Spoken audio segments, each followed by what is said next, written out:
Welcome to Evilive, the live media commentary show that answers the question, what happened to the dragon fights? Subscribe if you're new to the channel, because today we are continuing our review of HBO's Game of Thrones House of the Dragon, Season 2, Episode 8, The Queen Who Ever Was. I don't know. I guess it's talking about Rhaenyra, but, I mean, come on. My initial thoughts of this finale episode of Season 2 are, I was promised war, and now I have to wait till next year sometime to see it. That aggravates me to no end. Like, you don't believe how I was sitting there watching the credits rolling with my jaw on the floor going, what happened? Like, the whole season is just a buildup. Why not? Okay. And it's 2 episodes shorter than the first season. So why not keep those 2 episodes in and give us some goddamn war? Like, why not do that? Because that's what you told us the whole episode. Or the whole season, I mean. And specifically this episode, now that we saw the very end of the penultimate episode with Rhaenyra and 3 dragons behind her, why not show them in action? It's so aggravating. Because I love this show, and this is the first time that I'm actually really disappointed. It was weird when Missara and Rhaenyra kissed, because it made 0 sense. Like, at all. Like, no sense at all. It was actually really creepy. It was like predatory behavior on Rhaenyra's part. But this is maddening. And then, okay. My initial impressions are, what the fuck just happened? Why didn't you give us the war that we were prepared for?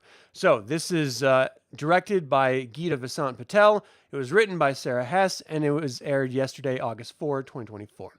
So I'm going to go through some bullet points here and just sort of talk about these, moments in the episode. Overshadowing it all is my sheer disappointment and frustration, but I'm going to do my best to be objective here. So we have Thailand going over to the Triarchy. And we haven't really seen anything about the Triarchy this season. Last season, we got a little hint of it. It's nice to know that they're being brought in because Essos is a huge landmass that is ancient and much older than Westeros. And so it's nice that we have a little bit, even if it's just a Triarchy of pirate kings or whatever, it's still kind of cool to see a different flavor and vibe. Part of my complaints about arguably the first couple seasons of Game of Thrones, was that we were jumping back and forth between Westeros and Essex, and I didn't know anything about, or Essos, and I didn't know anything about Essos, and so I hadn't read the books yet, and it was frustrating because we were getting these sort of Eastern vibes, and then we were getting these distinctly Western vibes, and it was jumbled, and I didn't like the Eastern parts because they never really led anywhere, and it was all just focused on the Western side, and I understand why it's there because I read the book since then and I get it, but I don't know. It always just sort of bugged me. In this particular case, it's a nice reprieve from everything that we've seen thus far because we've been inundated with Westeros for 2 seasons. And this is the first time we're really stepping out of it. And it was a palate cleanser, I guess you could say. Admiral Shirako Lohar was weird. Like, I like the idea because she sort of reminded me of just your typical Nordic Viking woman, right? So, but there's no Vikings in this world. So, the closest you're going to get are the men in the north in Westeros. So why there's a Viking woman in Essos or with the Triarchy is weird. And the fact that the captains, no one's going to follow a woman. That's the whole point of this entire show, is that women are looked down on in George R. R. Martin's world, and historically our own. So, it's weird that there's this one linchpin woman who commands all the forces of the Triarchy, and without her approval, no one will go to war without her. Say so. That just doesn't really jive with George R. R. Martin's universe. I don't mind the thought of it because historically in our world, we have had women who are not only entire civilizations of just women empowered, but also women who controlled land over men. And there was, it's not a foreign idea in our universe. In Westeros's universe, it is a foreign idea. And so that actually took me out. Even though I didn't mind the character, even though I didn't mind how it played out, it just felt odd. And it could be the weird humor that they were trying to inject, because they haven't done that really in any of the other episodes. So why this one? Like, why out of nowhere are you injecting a weird cannibal joke? Which it didn't land. At least it didn't land for me. And it was just very strange. And to see a Lannister, even Tyland, whom I have no emotional attachment to him. I think the Lannisters are shit heels from the original Game of Thrones series. So I don't care if he gets his ass beat by anyone. But mud wrestling, and then he's just like getting his ass handed to him, and then he hits her in the mouth once, and she's just like, all right, bro, we're cool now. The whole thing just felt so heavy-handed and forced that it just totally took me out of the entire episode. And the whole time I'm watching going, don't look at your watch. Don't look at your watch. They're going to get to the war. They've promised the war. They're going to get to the war. So you just sit tight at them and you just put up with all this weirdness, because you're soon going to see dragons ripping each other's throats out and burning men alive. You will see it. And I didn't. And so I sat through all the bullshit for no reason that took me out of the goddamn show. All I wanted to do was look at my watch, and I refused to for no reason. I should have just kept looking at my watch going, they're not going to do it. They can't do it now. And at least then I would have been primed for the fact that they ripped the rug out from under us as viewers. So frustrating. I like that they're going over and asking the Triarchy, like, look, we need your help, man. And they're like, okay, but it's going to cost you the Stepstones. What they just got under control in the last King's Jaehaerys' rule, thanks to the Sea Snake. I mean, and then Tyland just gives it up. He's like, all right, well, fuck it. We need you guys to, break this blockade, or else if Tyland knew the actual state of the dragon numbers and the armies massing, I don't think he would have given up the Stepstones, because there's no reason. You've lost the war already. There's no way that Team Green, the Hightowers, are going to win this war. Rhaenyra will get her ass on that throne. So why give up the Stepstones and force outsiders to tax your goods? There's no reason for it. So with the lack of information, he makes a horrible deal, all so that we can have some weird jokey joke scene, which drove me nuts. Dog, how you doing? It's been a while. You had a hard time getting the new season? I'm having a hard time with the end of the season. Like a real hard time. Like I'm having a hard time enjoying this last episode, because, and then it forces me to reflect on the other episodes that preceded it, because everything that I've watched, it's all been on the assumption that I'm going to get to see war.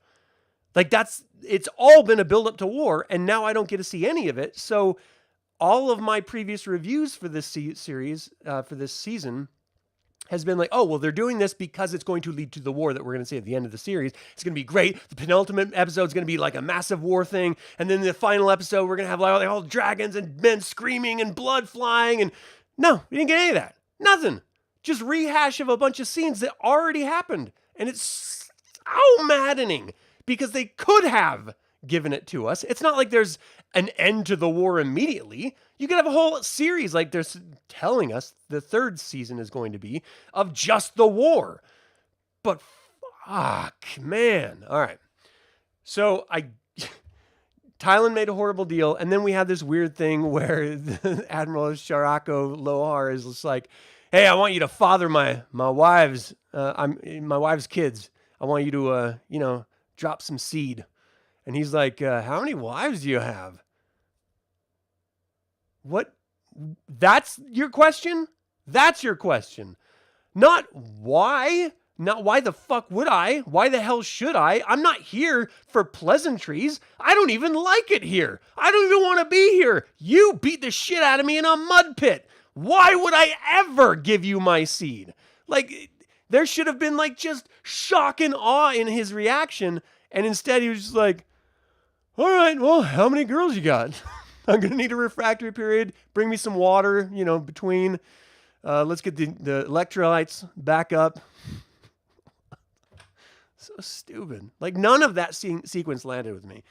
And especially on reflection. All right, so we also have Larry's persuading Aegon to get the fuck out of Dodge, which landed perfectly for me because, yeah, his brother Aemon's a maniac, especially when he knows now he's not the biggest dick on Westeros, and there's other dragons that can easily kill his dragon together. So now he is sweating. And yeah, of course, he would definitely get rid of Aegon at the first chance just because he's in a bad mood.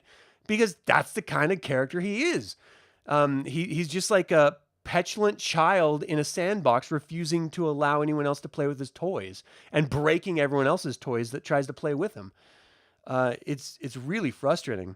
So it's taken forever to get this season, and now we have to wait. Exactly. Oh, it makes me so mad. That's exactly what I'm doing too, dog. Hanging in for the dragons. And it's hard. It's hard just waiting. So I like that Aegon gets out of there because we know he's going to be coming back and we know he's going to be getting back on the throne for a little while at least. But because Rhaenyra, anyone who sits on the throne, the Iron Throne, is not going to sit there for long. That's just the way it works in this universe. So we know she's going to get on the throne. We know she's going to sit there for a while, but Aegon's going to come back. And when he does, it's probably going to be after she's gone. Then her kids are then also going to wage war against Aegon and then get the throne back. And then there's, all sorts of crazy stuff happens. Anyway, it's not a shock that he, pops smoke off to Braavos because why wouldn't you? It's that or death. So he's smart to follow Larry Strong. And again, the only reason why Larry Strong is doing it because he wants to have an in when he gets him back on the throne. That's going to put him in an incredible position of power and authority without having to suffer the throne, which is arguably the best place to be, the man behind the throne or the person behind the throne with power. I have been championing Rhaena up in the area, up in the Vale, getting that damn wild sheep killing dragon since we saw her go up there. And to not see her claim it, just to have that weird shock look on her face when she knew what she was looking for. So why does she look shocked when she finds it? And maybe that's why, it's just because she's like, oh, there it is. But it looked like fear to me. It didn't look like, oh, there you are. Come on, buddy. Like, be my pet. Or let me ride you. I don't know how they do it. But I don't know. It wasn't the reaction I was expecting. I wanted her to have a little bit more. Like, she almost dies. She's wasting away. She has no food or water. She's drinking out of rivers as she runs across them. How long has she been looking? Who knows? But she has to be emaciated, and it's got to be at least 4 or 5 days that she's out there, just surviving on wheat, on grass. I hope my house isn't burning down because I'm hearing a fire alarm. That's great, a smoke detector. So this is more important. So I'm sticking it in for this. I'm going to be burned up like Aegon. Right? Where's my Larry Strong to take me away? My own clubfoot. So I wanted to see her own the dragon, and we didn't. We just saw her staring at it. So another disappointment that was set up and then just left like a fart in the wind. We see Gwaine challenging Kristen, which is another little fart in the wind scene, which means nothing because he's like, yeah, I never thought dragons were so powerful. Huh? Who would have thought that, right? Maybe this isn't such a good idea after all. You never once thought the entire time that you've been working with the Targaryens and then the Hightowers that dragons would trump men in war. And now that you're suddenly faced with it, you're just like, wow, maybe dragons are powerful in them. Dumbass. What kind of a stupid fucking realization is that? Of course it's that way. How do you think Westeros was conquered in the first fucking place? With the original Aegon and his 2 sister wives. They just came in on their dragons and fucked everyone up. That's how it's done. That's how it's always been done. This should not be a surprise to you at this point. Ever. Since you've been alive, Kristen Cole, since you've been fucking the queens, Kristen Cole, you should have known this. And he's just shocked. And he's like, it almost makes you wonder why you should even do it. Get the fuck out of here. You don't get to feel bad at this point. You don't get to feel sorry at this point or despair at this point. This is your fault. Idiot. You wanted to lead this fight, and you knew what was out there, dummy. So I didn't buy that either. Total bullshit. And then we get like Aemond just laying waste to Sharp Point, which is actually a strategic place to, take out because it's one of Rhaenyra's sort of like vassal towns. But it's just out of him being a petulant child. It's not strategic.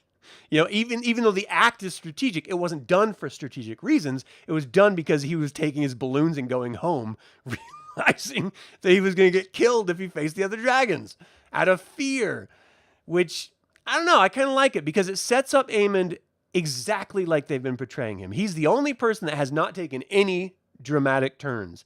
He's always been a dick. He will always be a dick, and he will die a dick. And I like consistency in my bad guys. I just do. Unless it's Vader. I liked Vader's trajectory, I thought, at the end of Jedi. Anyway, so I can't wait to see that fight. I thought we were going to see it this episode, and I'm disappointed for not seeing it. Rhaenyra was hoping that her dragons would deter all the conflict, but clearly that didn't work. And then her interactions and her son's interactions with these new dragon riders is just hilarious. I hate Ulf, but I'm supposed to hate Ulf because he's a douchebag. He's supposed to be a douchebag, so kudos to the actor for doing a great job with the role. And just him shouting, 2 more birds, please. I want 2 more birds. And he's just a total bombastic asshole. He has no manners because he isn't a fucking highborn. He was born poor and destitute. He never really knew his, I'm guessing dad. And so he's just acting the way anyone would act if you were raised in the manner that he was raised, as a fucking peasant. And I loved every second he was on screen, even though I hate him like desperately. And then even like opposite him was I'm trying to find the guy's name. Not Adam, but the dude with the beard, the other one. I don't have it in my notes. I thought was great because even though like he knew his mom, and she said that he knew his dad. His mom was supposed to have been the sister to Jaehaerys, and or something along those lines. And so he always had this air of dignity about him on screen. And I like that he maintained that, and he's sort of taken over the role as like the older brother in this little small band of upstarts that have taken the dragons, him, Adam, and Ulf. And I really like his character, and I like how he's like, this is the prince, stand up, shut up. Be in line, stand in line, like do what you're supposed to do, show a little decorum. He's doing his best to, like, you're making us all look bad. Please stop. And then we get a nice little, Alan rebuffs Corlys's attempts at helping him out. And I thought this was a beautiful moment between a bastard son and his father. First of all, Corlys is not a bad guy. He's doing what he has to do for the realm, even when Rhaenys, his late wife, was, trying to get him to, sort of stay out of the politics and stuff. And like, he can't help but follow the call of the crown, even when he doesn't really want to do it. He just follows the mandate of his station. And I mean, he's from old Valyria too, fuck's sake, his people, the Valerians. So like he understands duty. And when he finally realizes he has no one left, all of his kids, all of his grandkids, they're off living their lives on their own, journeys and stuff. And most of them he thinks are just dead anyway. But now, he's renaming his ship. It used to be named after him. Now he's naming it after his late wife, Rhaenys, the queen that never was. And he's trying to make right with his bastard son. Well, his first bastard son. The second one's doing pretty good. And I love, like, I didn't know my real dad for the majority of my life. And when I finally got in touch with him, he was a fucking dick to me. And it totally broke me. And so we stopped talking, and then he died. And then it just sort of like sent me spiraling in depression and shit. But now that I'm older than he was when he died, I'm sort of reflecting back, and there's no good way if you've been outside of your kid's life for the majority of their lives, there's no good point of entry for that. And you just have to sort of deal with the pain, and you have to confront it. And no one talks to Corlys like that, but he stood there and he took it because he knew that Alan deserved to be heard, that he had to confront him with the demands of the moment, and he just had to take the blows. And he did. And I appreciated Alan for having the balls to do that because, again, low-born person, lived in poverty, but he has a rage inside of him, a frustration, I should say, not necessarily a rage, but a genuine frustration about the situation. And he had to share it and share his pain. And to see it heard in Corlys's stance and in his posture, I don't know. I bought it. I really bought that moment. I really appreciated seeing it on screen. Because you don't need to see that. You don't need to have that moment. But the fact that they injected it here tells you that they're focusing on character. And for the most part, I think it lands. Not everything. Okay, so seeing Rhaenyra and Adam flying off to Harrenhal to confront Daemon. Holy shit. This is twofold. First of all, why are you taking Adam? Why aren't you taking your son? Like that was a weird choice in my opinion, but who cares? So he's going to be flying around making sure that, no one else is going to be interfering. Meanwhile, Rhaenyra and her dragon are like, he was like perched above everyone, ready to murder everyone.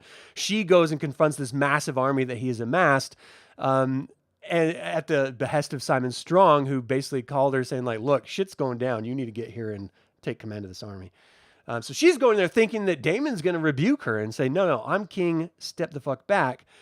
But we had this sequence of events with Daemon that I've been protesting this entire season, that Daemon's going insane. That all these visions are leading him to go crazy like we know Targaryens are prone to do. We've seen it all in Game of Thrones. And he didn't. Like, all of this was a series of visions, and no one is talking about this, and is driving me crazy because I feel like it's an important thing to talk about. I haven't seen it in anyone's breakdown or anyone's review or anything, and certainly not the showrunner's review or the primary podcast. But when we saw that sort of witch girl, I can't remember her name off the top of my head, Rose, or I don't know, Robin, or it doesn't matter. Anyway, the witch woman who has been sort of just coming up to him all of a sudden out of nowhere. My wife is like, is she real? Is she in his head or is she real? I'm like, I think she's real. But I think she's presenting her as a sort of mystical, dreamy type person. And then she brings him to the tree, and then he touches the tree, and he sort of sees the whole fire and ice, the Game of Thrones thing in the future, which I didn't mind. I don't care. It's fine. It puts him in line. The whole point of all this trajectory is for him to work through the pain of not being chosen by his own brother, and he is the next in line of succession, to be the next king. He has to work through that pain. And I thought this was a wonderful vehicle to work through that pain. And especially seeing that his role is to support the next ruler, not be the next ruler in that sort of vision. But then he turns around and he doesn't see the witch, he sees Helena. So here's my fucking question. Has Helena been that person the whole time, just injecting through her own magic into Daemon's mind? Now here's the weird part. If that's true, Daemon, made her son die. He is the direct reason why her son is murdered. And I think they know that. I mean, certainly that's the rumor going around the Seven Kingdoms. So why would she help him to realize his destiny? Unless she's actually trying to force him to get the fucking line and get the queen, the true heir, Rhaenyra, on the throne. Because if he's on the throne, shit's gonna hit the fan. And she's trying to find the best possible future outcome. But even then, I don't know. I'm struggling. Alice, thank you. I'm struggling to come to terms with whether or not Helena is Alice. And if it is, what does it mean? And if it's not, why did he turn around and see Helena? I don't know. Hey, Chris, how you doing, man? You had to stop and say cheers session. Yeah, I'm having a hard time with this episode, to be honest. So I hope you enjoyed it. And if not, I'd love to hear your thoughts when you have time to watch this. So I don't know. Like, if Alice is just Alice and she's just sort of a manifestation of the tree, or someone who she's just a witch and she just happens to, be in connection with the tree and stuff. Um, I don't mind that so much, but then why show Helena right after? Why connect her to it? Like, what's the purpose of that?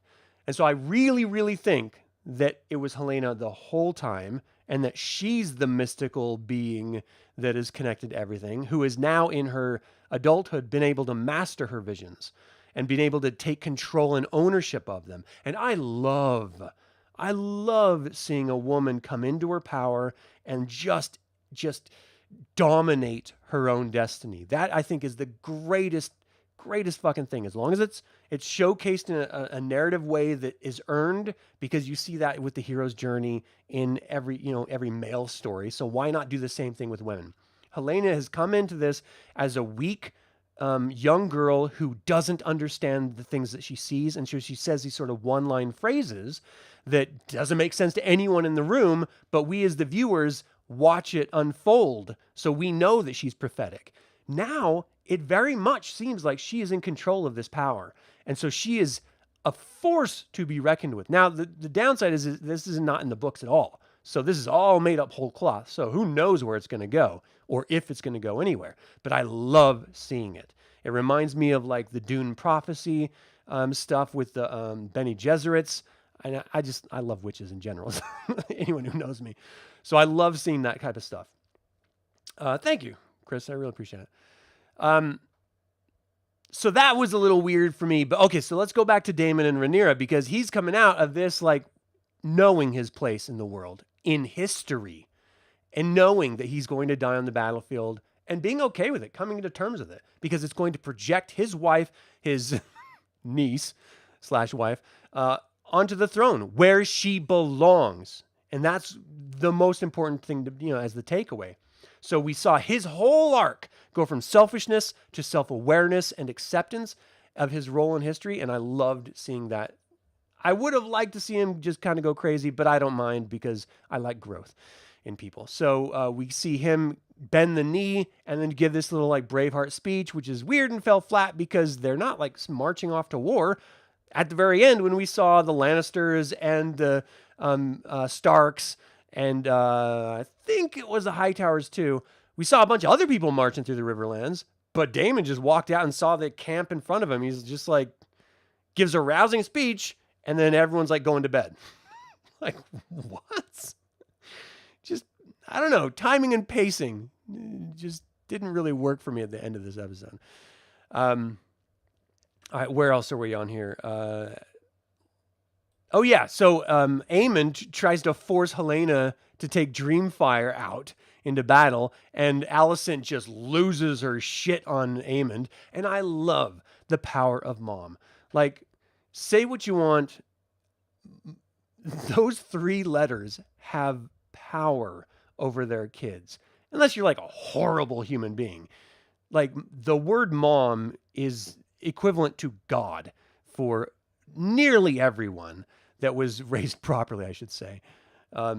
So I like that Aemon doesn't like strike out at Alicent, which you're kind of waiting for it.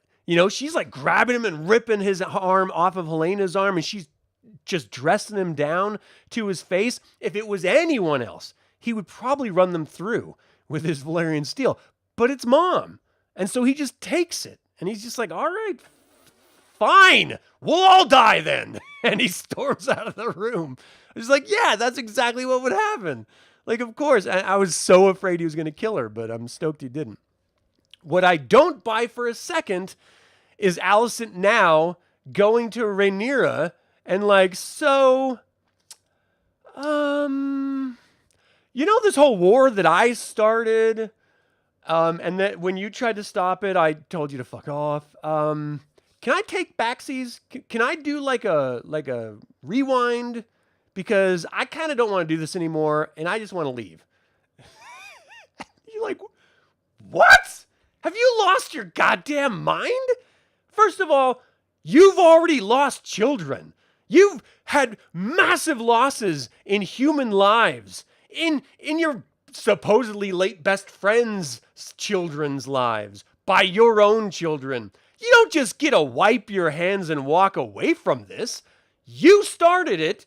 You reinforced its perpetuation. You are going to stick this thing through. And she's like, well, what if you just, in 3 days' time, you come to King's Landing and I will just hand over the throne to you.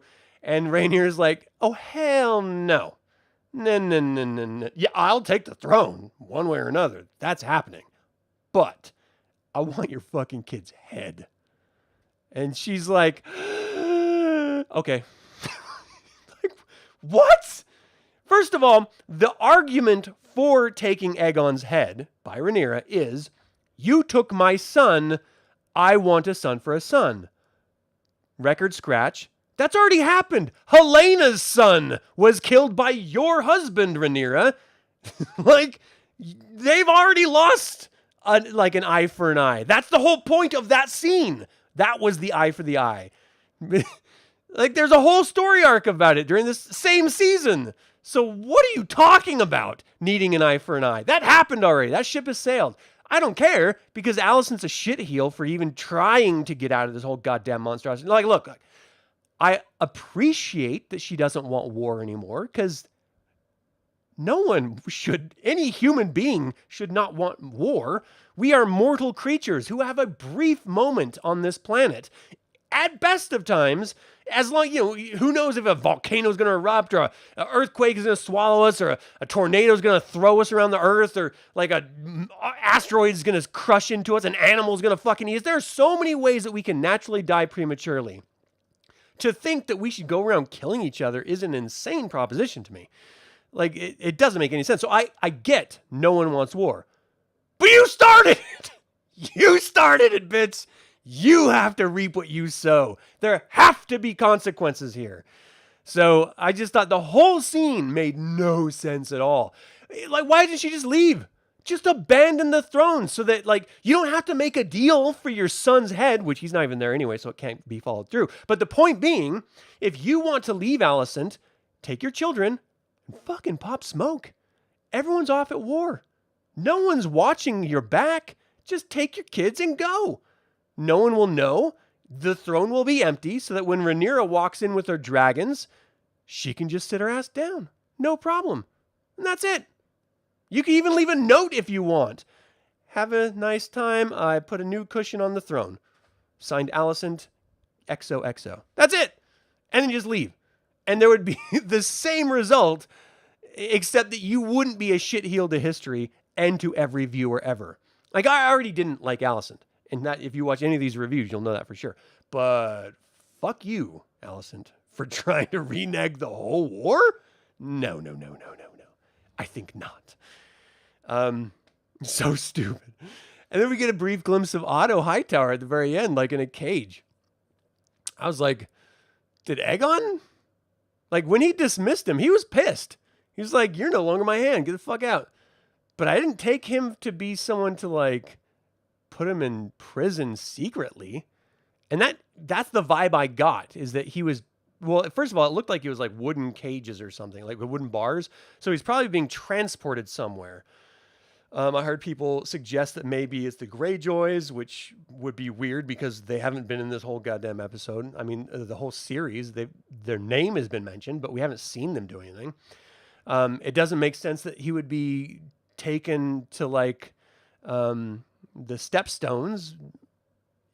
I have no idea who he's taken, and I don't ever remember any mention of it at all. So I'm very curious, and I liked Otto Hightower. I didn't like his position because I'm Team Black, but I mean, it's hard to be Team anyone. But if you have to choose, I'm Team Black. But he's a good hand of the king. Like, he knew strategically what should be done, what shouldn't be done. You need the people's support in a war. You need to take care of them. And every single one of Alicent's shit-heeled children ignored it. So I don't know. I don't want to see him hurt or end up like, is it Leon Greyjoy? I can't remember. Where he gets his junk cut off and he turns into freaking Rick or Frick or whatever the guy's name was. Reek, that's what it was. Oh, God, that was horrible. And then we sort of end the whole episode with seeing all the armies march off to war, and then the credits roll, and I'm just screaming at the television because I didn't get to see war. You give us this huge sequence of showing all these people's faces, close-ups, have all these meetings of people that have already fucking happened. We already knew the outcome. You're giving us all this information about this war. All the dragon riders are ready. They're strapping on everything. You get to the war scene, and it's credits instead of war. Fuck you, Ryan Condal, because you promised me goddamn war. What, I gotta wait a year at least now to see the battle that you've been teasing me? If we were dating, and it took the 8th date for me to think I actually thought I could, you know what I mean? Get it in, And then you just left, like you left me, like you said, like, oh, I got to go use the ladies' room and powder my nose. I was like, okay, honey, I'll be waiting right here. In my head, I'm just like, we're gonna be fucking, and then you just leave. Oh, you just ghost me. I'll never see you again. I will never call you again. I will forget you and move on. Is that what you want me to do, Ryan Condal? You want me to leave the show and never come back and watch it? Because you promised me something and you didn't give it to me. I'm upset. I'm genuinely angry at the end of this goddamn episode. Not one fight! Not one! Ugh! It's kind of awesome watching the Oscars, or watching Oscar's balls drop in what was a pretty awesome power play. Oscar's ball. I'm not sure what you're referring to be honest. Did I black out? All I can say is the episode let me down dramatically. The choices in it let me down dramatically. Some of the new characters and settings let me down dramatically. And of course I'm going to come back and watch because I love this universe that George R. R. Martin put together. And I really, for the most part, love what they're doing with the show. And I don't mind that there's a nice build-up for the 3rd season, but if the 3rd season's not just like knockdown, drag-out war, then you're going to lose a lot of viewers because this is the promise. The whole phrase Dance of the Dragons means dragons fighting. And that you can only tease us for so long before we need to see real. I get it. We saw Rhaenyra. We saw that battle. I'm sorry, Rhaenys. We saw that battle with Aegon getting burned to death. Okay, yeah, that was a brief little glimpse, which led me to believe that if you're showing us that early on, if that's what you're doing mid-season or pre-mid-season, then the finale's going to be insane, right? No, wrong. That's all we get. Get the fuck out of here. Get the fuck out of here. It upset me. All right. That being said, I ended up giving this 3. This is the first non-5 Evil Eye rating for this show. It's just not good enough. Just not good enough. You need to follow through with character arcs. You need to not regurgitate scenes that we've seen already. And don't try to inject, like, force feed humor in a weird fucking sequence that takes time away that could have been devoted to what you've been building up to the whole time. Turds. So, anyway. Oh, Oscar telling. Oh, okay, my bad. I'm an idiot, so please excuse me. Killing Blackwood just seemed like a big middle finger to Damon, for sure. Yeah, which was awesome. That was last episode was I like that part of it. Not this one. All right, that's it for this review of The Queen That Always Was or Ever Was, or The Queen Who Ever Was. What did you guys think about this? Were you okay with Daemon being shown the entire Game of Thrones series that we watched years ago, and then falling in line with Rhaenyra, or did you want him to sort of go crazy and try to be king? Did you buy that story arc? Was Helena Alice the whole time, or was she just witnessing it and he just saw her witnessing it? Do you like that she has powers when in the original novel she didn't? Let me know in the comments below. Thank you for tuning in live, by the way. I really do appreciate y'all. And then for everyone watching this after the fact, always remember that evil spelled backwards is live. So get out there That'd be evil.